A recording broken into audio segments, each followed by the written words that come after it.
Looks like we are. Okay, so got the recording coming back. Sorry guys, you just barely missed one round, and now it's 13-14 in terms of score. And gBot's like, I mean, this might be one of the rounds where they take it back, but it's Dignitas opening up with some very nice frags, and that's a lot of damage coming through from gBot's side, but they're just not able to get the frags to finish up. Sorry about that.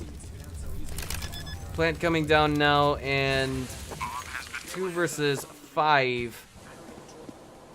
Right now, what's happening is they're playing. I don't know what they're gonna try and do at this point.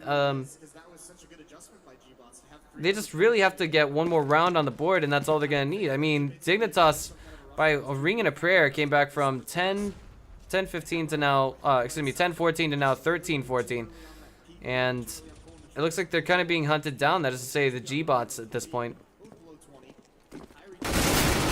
Oh, that's one. Unable to get a second one. Blind firing through that flash ring, and it's now on Torp, who's going to try and make this an expensive win.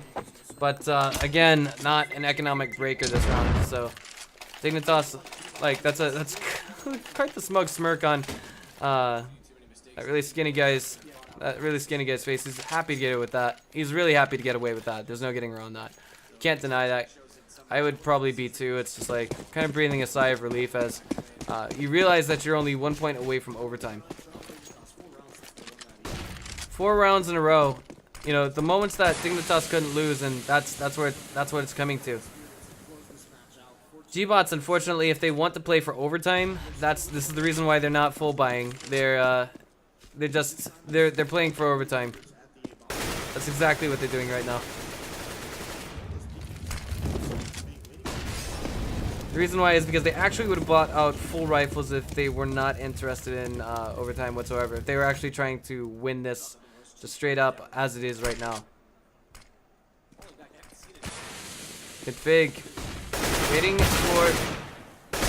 Oh, jeez. The counter entry frags are just not working here for gBots. And that's going to be a double kill for Config and Kirby. He's in smoke. Wait, I'm sorry. That one guy, is he? Yeah, that's Carry. He's in smoke, and it's gonna be one distraction and a frag, refrag immediately, and that's gonna be Kirby finishing things up with a triple kill if I'm looking at that correctly. This is match point now. If we see gBots unable to win this round, that's it. They're done for in this one match. Like the round, or excuse me, the map goes straight to Dignitas, and the consequences thereof are awarded to Dignitas. Again, as you can hear, it's a very strong buy coming out from gBots because the clean feed casters' voices have not been totally and completely eliminated from this cast. But it's looking like right now we're going to be seeing that. That is a pretty strong buy. A couple of helmets are missing on these players, but on the whole, really not too terribly bad. Mixwell misses that shot. He's immediately taken down. I think he might have done a little bit of damage to Config, but again, it wasn't enough to take him down.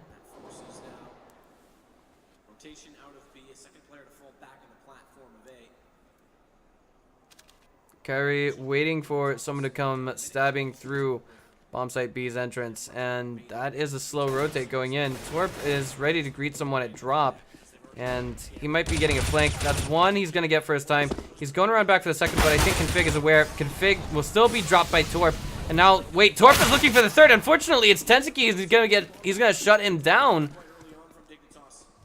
Now it's 2 versus 3. gBots, it's all come down to this round. Now the bomb is being planted. They are being forced to play into the hands of the terrorists. Genarito about to be greeted. Gotta win that duel, and he does. It's now 2 versus 2. Rubino back in henhouse, and it's MSL kind of waiting at double doors here. They have to go in. Fire revealing the position of MSL on that stone. 20% HP. Rubino gets one, and that's going to be MSL. Finishing out 16-14 for Dignitas. They're able to take a break, sigh a breath of relief. Unfortunately for gBot, like, this is a very, very sour defeat for them. You know, it was all off of an eco round that they had misplayed, and this is just the way it turns out, unfortunately.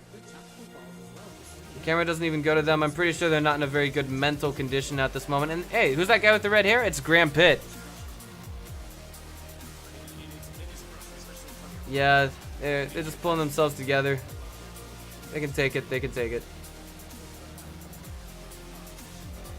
But as it is right now, you know, I just that guy in the middle, he doesn't look too happy.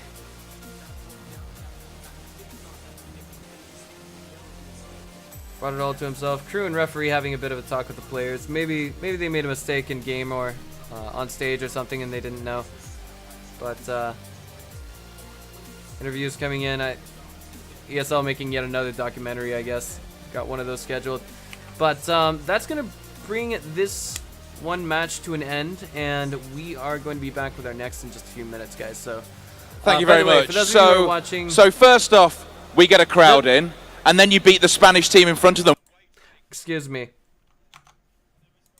For those of you who are watching this, I guess you could say these YouTube VODs, I'm trying my best to actually produce them in a format that would be a lot more condensed than, say, compared to what you would find at the ESL events that are happening themselves. I'm not entirely sure if I have the right to upload them to YouTube. I do have the right to broadcast them to Huomao.tv, as I am a Huomao.tv signed caster, and we'll see how this goes in the near future. So for the time being, we're just gonna restart this we're just gonna start when the next match starts, guys, and I'm just gonna try and cut the fluff as much as I can. So we'll be back in a few minutes.